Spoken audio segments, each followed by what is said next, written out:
So here we are on healing day 2. I added healing part 2 at the top in a lighter shade of green if you are looking at these. Also, I realized that I didn't have a description on one of the ones on the second column, so I added that as well. So let's pick up where we left off yesterday with the sort of subject, the grouped healings in the sort of burgundy maroon color, and then the Bible passage in purple, and then the description of how the healing happens in green.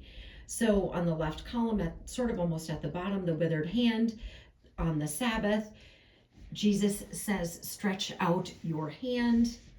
Then I have him just healing many people. I have a couple of passages from Matthew and then Mark and Luke, and they bring him many sick people.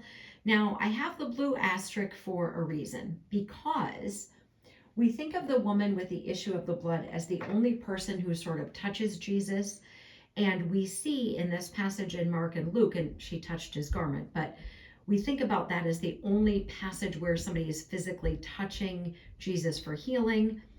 In Mark and Luke, it speaks about people pressing about to touch him. So that's why that is asterisked in blue. Going to the right column, we have the demoniac with the swines, the pigs. And in Matthew 8, it speaks about 2 men who are demon possessed. But in Mark and Luke, it just speaks about a man who worships, falls on his face, and Jesus speaks.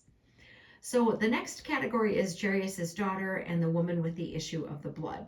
So we see in Matthew, Mark, and Luke, the blue asterisk, because again, these are Bible passages where it's going to show now she's going to touch the hem of his garment, just like what we saw in the previous column.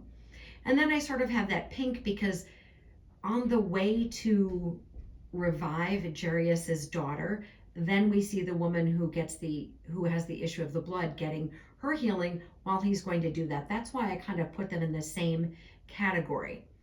But let me read that passage for you. This is Matthew 9, verse 18 through 26.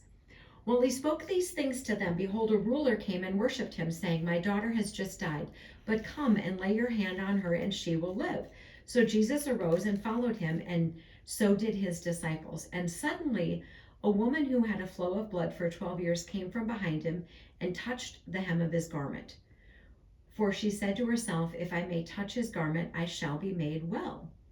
But Jesus turned around, and when he saw her, he said, be of good cheer, daughter, your faith has made you well. And the woman was made well from that hour. When Jesus came from the ruler's house, he saw the flute players and the noisy crowd wailing. He said to them, make room, for the girl is not dead, but sleeping.